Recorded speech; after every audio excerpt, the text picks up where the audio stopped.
Mustafa's great uncle. Took us right up the side of this mountain, and we were going around rocks and above cliffs and below cliffs. It was like a trail. And I'm tired and I'm winded. When are we going to see the Ark? And then all of a sudden you look down and here's this huge, awesome ship sitting below you in this fog. You know, it's almost like you picture a dream. And there it is. In 1959, we were flying jet fighters over Mount Ararat when we spotted what was said to be Noah's Ark. It appeared to be a barge-like structure, a large boxcar type design, and it definitely appeared to be man-made. High on a mountaintop in eastern Turkey, hidden beneath an icy glacier, is an important link to our distant past. Reports say it's a 5,000-year-old wooden ship with stalls and cages on board. From actual eyewitnesses, you will discover for the first time the real truth behind the age-old legend of Noah's Ark. You will witness never-before-seen aerial photos and satellite images that provide amazing new proof about the mystery that lies high atop Mount Ararat. You will hear fascinating eyewitness accounts from people who themselves have seen and photographed the ancient ship. This program will give us exciting information to shed the light on these questions that have puzzled historians for thousands of years. Could the ancient legends be true? Is this Noah's Ark? We're about to embark on a journey to find the answers to these and many other intriguing questions. Is there any proof that a massive worldwide flood really happened, as the Bible claims? What new findings does modern technology, from satellite photography to the laboratory, offer in our quest of the Ark? How did Noah build his great boat? And what was it like for him and his family to face the greatest catastrophe the world has ever known? Who are these people who say they have actually seen the Ark of Noah? What photographic evidence or other proof do they have to back up their claims? Stay with us for a front row seat to the amazing first-hand discovery of the fabled Noah's Ark. Our search for the Ark of Noah is not meant to be a religious mission.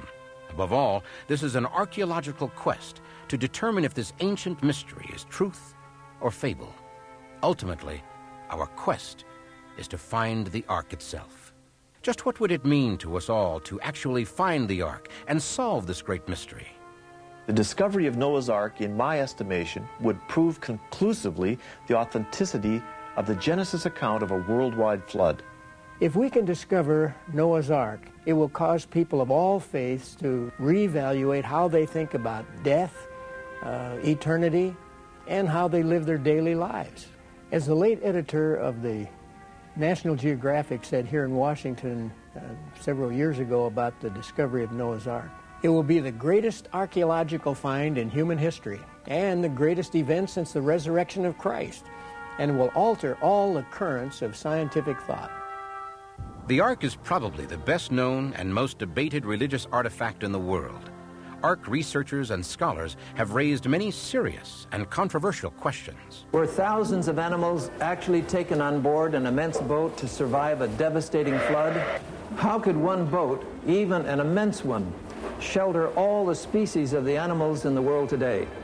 How could 8 people have cared for and fed all of those animals at sea during that entire year? Why do we get some reports that people have claimed to have seen the Ark on Mount Ararat, yet dozens of well-financed expeditions have gone up there looking for it and have come back empty-handed? Either it's up there or it's not. Are the reported sightings of the Ark on Mount Ararat in Turkey the delusions of religious fanatics? Are they perhaps just innocently mistaken eyewitness reports? If so, how can we account for the ancient wood and artifacts found high on this treeless mountain? For many years, we thought the ultimate answers to these questions were lost to the ages. But now, modern scientific technology and new archaeological explorations are beginning to unravel many of the long-forgotten secrets of the Noah story. But our primary quest is to find genuine, convincing evidence of the Ark's existence, and ultimately, to find the Ark itself. To do that, we'll trace the footsteps of the Ark hunters who have gone before us. We'll follow clues gathered from their early expeditions as we mount our own search to find the legendary Noah's Ark. Existence of the Ark has long been a topic of great controversy. Its It's normal and understandable for us to be skeptical of ancient accounts. That's why the first modern discovery of evidence of the Ark's existence created such excitement and brought on a rush of contemporary investigations. In the mid-1950s, Mount Ararat finally gave up its first 20th century physical clue to the Ark's existence and whereabouts. It was to be the beginning of a series of modern-day successes in cracking the secrets of the Ark. A French demolition engineer named Fernand Navarra first became interested in the Ark while serving in the military as a young man. Navarra began the first of a series of expeditions to Mount Ararat in 1952. My Kurdish guides had abandoned me at the lower level of the mountain, and so I tried my best to proceed on my own. I was not able to find the Ark exposed, but I did see a massive dark shape frozen under the glacier ice. I knew then I would have to return to discover what it could be. Navarra did return in July of 1955, accompanied by his young son, Raphael. What we see here is actual footage filmed by Fernand Navarra and his son during their expedition. 1955 was a warm year with the great glacial meltback. I know if I had a chance to reach the Ark, it would be now. It was Raphael who first spotted something. Navarra carefully lowered himself deep into a crevasse at the 13,500-foot level. The wood was easy to see, but was frozen into the ice. Still then, I had no idea how big it was. What Navarra chopped from the ice was a 5-foot hand-hewn wooden beam. I had dreamed of this. Raphael and I were excited like it was Christmas time. I tried to carry it down the mountain across my pack. It was very heavy. I could not keep my balance.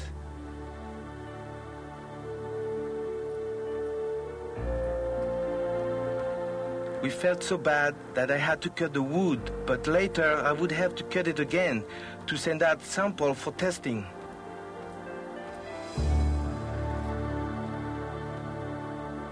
A proud moment and fulfillment of a long-held wish.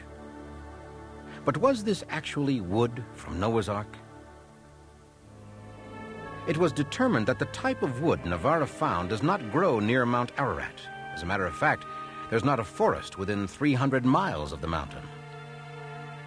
Navarra himself had the hand-hewn wood that he had found tested in 3 different laboratories.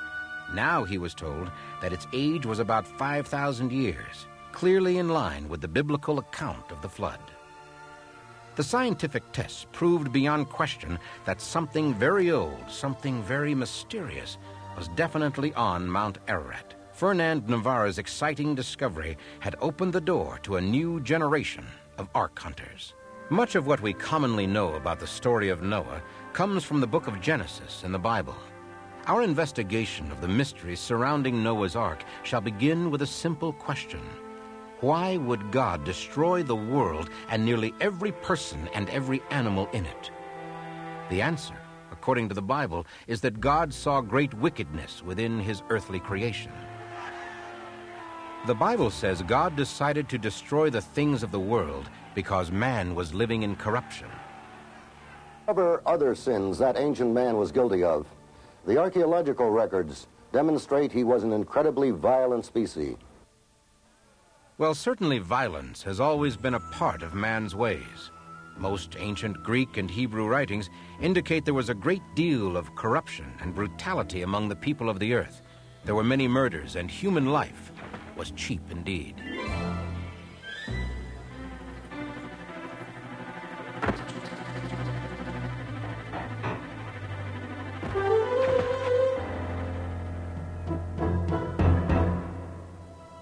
But God saw that one man and his family were righteous, the man who was called Noah. The Bible tells us God spoke directly to Noah, saying, "I'm going to put an end to all people, for the earth is filled with violence because of them. Behold, I will destroy them with the earth." A close reading of the Bible tells us quite a bit about Noah. He had a wife. Together they had 3 sons, Shem, Ham, and Japheth. Because Noah was a just man who walked with God, all of them, including the wives of Noah's sons, would be spared from the flood. Just 8 people in all. According to the Bible, the Lord instructed Noah to build the ark of gopher wood in order to survive the flood. Obviously, gopher wood had to be very strong. Exactly what kind of wood was it? Gopher wood is a process rather than a species. In Israel, in the olden days, they had a particular tree. They would cut the bark, collect the sap, and use it as glue and splice wood together. Once it hardened, you could not break the splice. The wood would break on either side. We don't have a ply tree, but we have plywood. What if gopher wood is a process and a laminated process?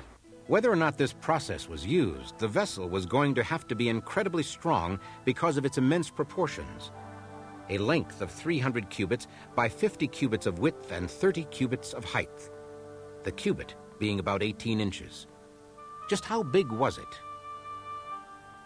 It had 1,500,000 cubic feet of space inside, which is the equivalent of 170 railroad boxcars. The ark should be thought of in this perspective. Think of a 4-story apartment building almost a block long, and you've got it. The Guinness Book of World Records records the Ark as the longest wooden boat ever built. And during World War II, the USS New Mexico and the USS Oregon were built on the same proportional dimensions as Noah's Ark, 6 times longer than it was wide. We now know the tremendous size and capacity of the Ark. But what might life and conditions aboard this great vessel have been like? Ark model builder Eddie Atkinson explains the Ark's interior design from a scale model he built, complete with 1,200 hand-carved animals. On the top floor of this model, from the end here all the way to the middle of the Ark, I've reserved for birds. At the middle of the Ark, I've got a catwalk which goes over the elephant and the giraffe cages.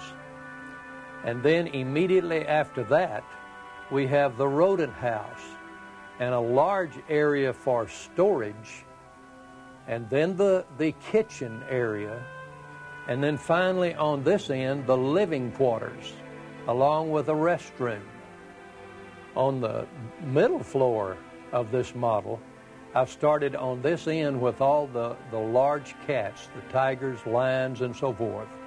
Immediately next to them, I've got the hippos and the rhinos, and then the elephants, almost in the middle of the Ark model.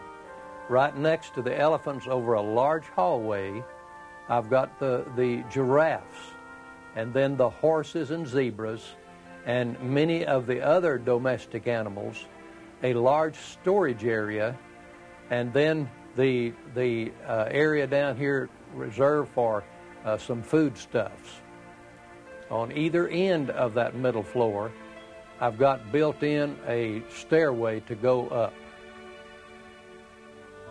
The construction of the Ark continued over many years. Noah's neighbors came to laugh and scorn as Noah and his family worked toward completion. The construction by hand of a floating vessel of these huge dimensions boggles the mind. How was it possible for Noah to have built the Ark on such a grand scale as recorded in the Bible without the use of modern technology? If we look at the evidence left to us by ancient civilizations, we find that the further back we go, the more amazing are the accomplishments. The ancient Minoans were highly advanced. Some of the reconstructions of their temples that were destroyed catastrophically reveal that they had tremendous abilities, architectural skills and artistic design. We see their inlaid stone, natural ventilation, and air conditioning. We could go to Egypt and look at some of their artifacts, some of which are electroplated. Such electroplated artifacts have been found literally around the ancient world. The ancients were also able to make batteries and generate electricity. The ancient Mayans were able to calculate the solar year to be 365.2420 days, accurate to within 2/10,000ths of a day. Or we could look at this lady buried over 2,100 years ago in China, and today her body is perfectly preserved so that it can be examined by an X-ray technician. Her body was buried at the base of a mound, and when it was excavated, they found a very complex system of coffins. Within the sarcophagus, they found many interesting things like a compact containing rouge, lipstick, powder, brush, silk gloves, a silk scarf, even lacquerware, and musical instruments. Exactly what the Bible claims the people of the past were able to do.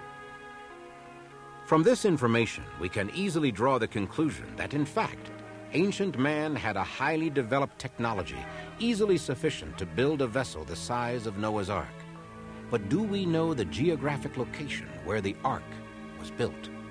The Ark was built at a pre-flood city, near a pre-flood city named Shuruppak.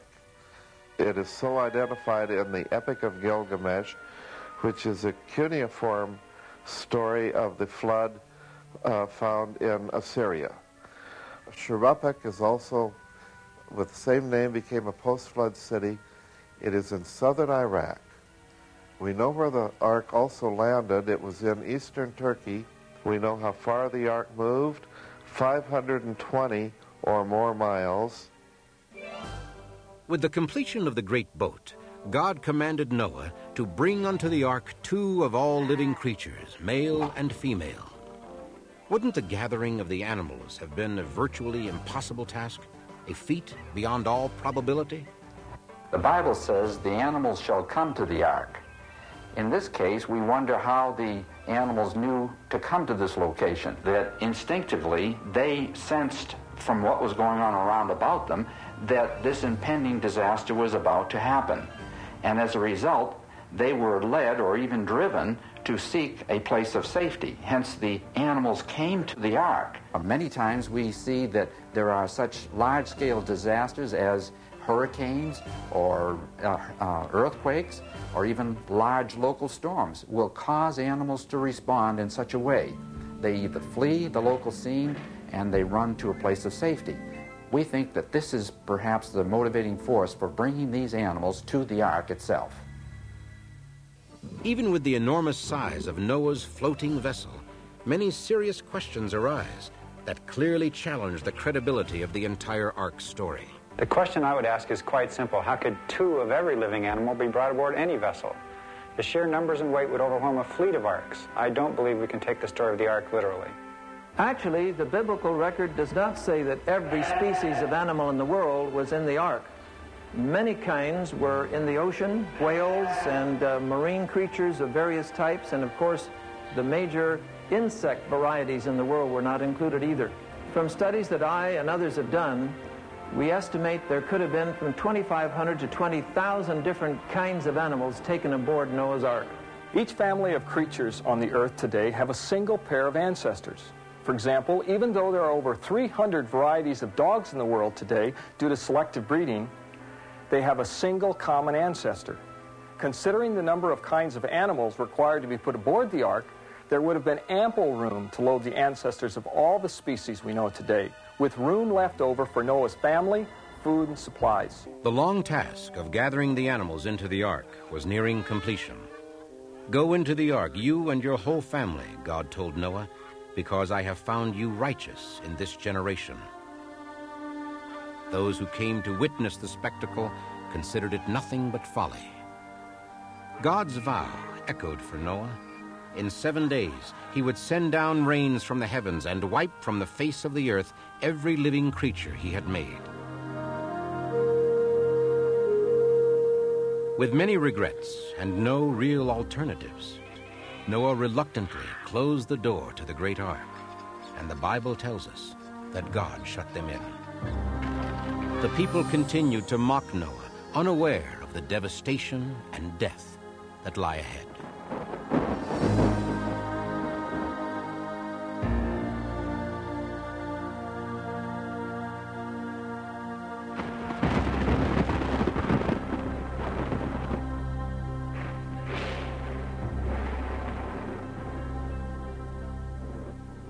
This may be the start of it.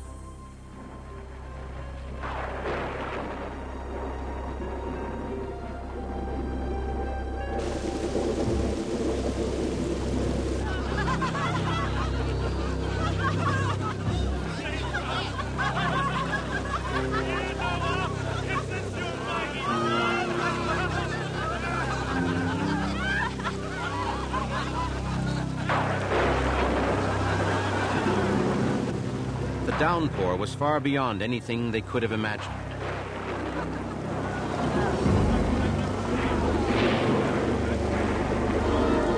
Their scorn was forgotten as their concerns turned to fear.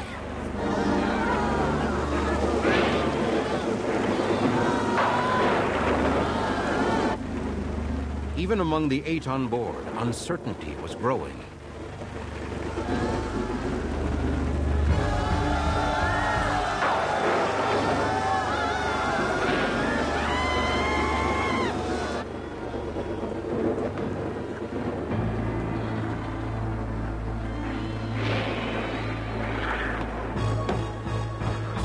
Father, we can't allow them to perish. Certainly we have enough provisions to bring those poor souls on board. You know how I wish we could do what you're saying. But there's some bigger purpose, some bigger plan we're all part of. It's not in our hands to change that.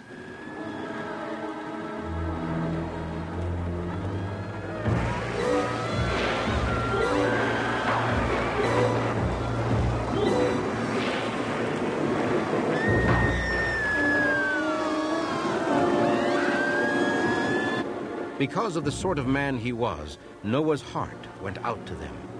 But he knew that he had no choice but to follow God's commands.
What about the Ark itself?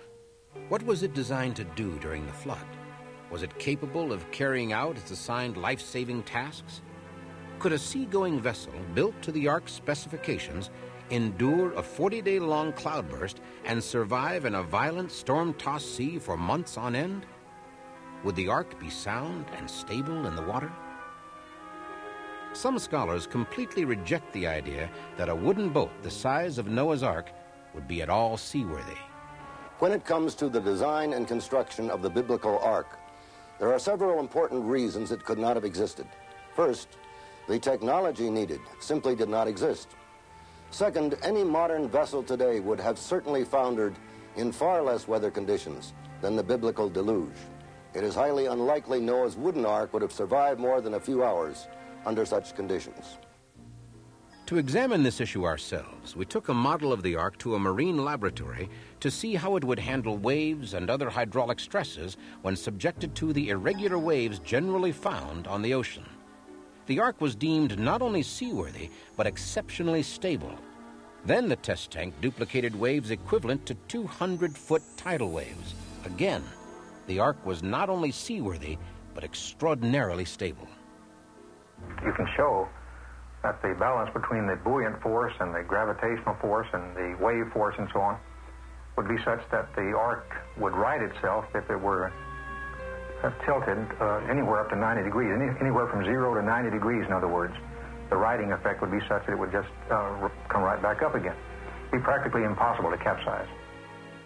So it appears the Ark was indeed a highly reliable seagoing vessel.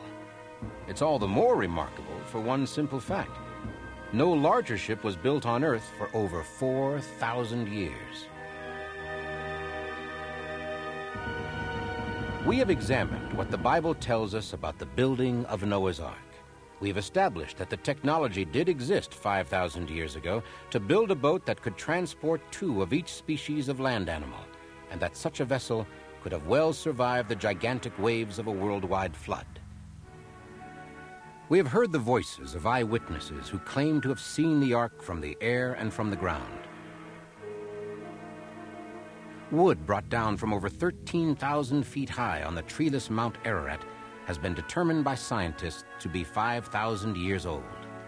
All this mass of evidence supports the biblical account and seems to confirm that Noah actually did build an ark on which he, his family, and a pair of each of the earth's animals survived a catastrophic flood.